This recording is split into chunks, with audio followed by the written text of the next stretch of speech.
أن الصحة عند النجاشي، عند ابن الغضائري، عند الشيخ المفيد، عند السيد المرتضى، عند حتى الشيخ الطوسي، عند ابن براج، ابن إدريس، عند القدماء عموما، الصحة في الحديث عند الصدوق كذلك. عموما الصحة عند القدماء لا تنحصر بصحة الكتاب وصحة الطريق. الصحة بمعنى الحجية بعد بعد بلا مواربة. الصحة وهو الحجية عند القدماء مثل ما ذكر السيد الخوئي وكذا صحيح وغيره من الأعلام. الصحة في الحديث لا تنحصر بصحة الكتاب ولا بصحة الطريق، بل هناك صحة أعظم من صحة الكتاب وصحة الطريق في الحديث، ألا وهي صحة المضمون.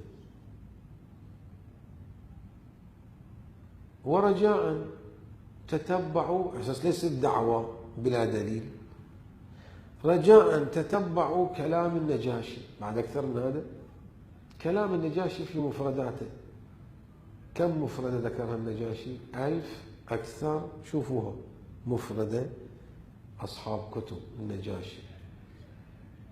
لاحظوا النجاشي في موارد عديدة ربما يضعف صاحب الكتاب أو يضعف الطريق إلى صاحب الكتاب، ولكنه يصحح أحاديث الكتاب، يعني يقول مضامين رواياته معاني أحاديث صحيحة معمول بها عند الطائفة. تعبير النجاشي، بل تعبير ابن الغضائري الذي ربما يعتبر أكثر رجالي متشدد في علماء الإمامية، كذلك هو مبنى الشيخ المفيد.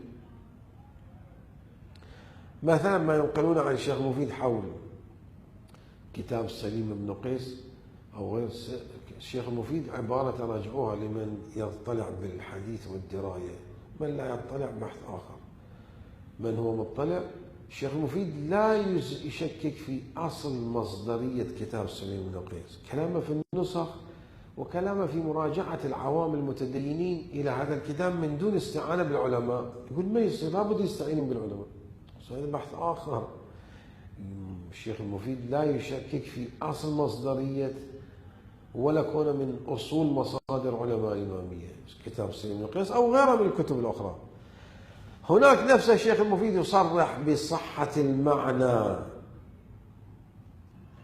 هي المدار أعظم من صحة الطريق وصحة الكتاب.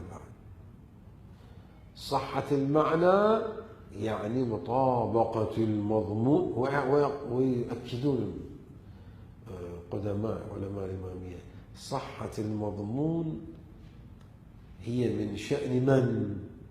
هي من شأن الراوي لا، من شأن المحدث لا، من شأن الفقيه، سواء الفقيه في علم الكلام والعقائد أو الفقيه في علم التفسير أو الفقيه في علم الفروع والفقه. لأن الفقه في اللغة وفي الروايات والآيات يستخدم بمعنى يعني العلم والفهم عن علم، حركة فكرية عبر الفهم لا عبر السمع فقط، بل ضميمة السمع وهي الرواية إلى الفهم. السمع وهي الرواية لا بد منها أولا، ثم ينطلق من الرواية بسفينة الفهم. حديث تدريه يعني بالفهم خير من 1000 حديث ترويه.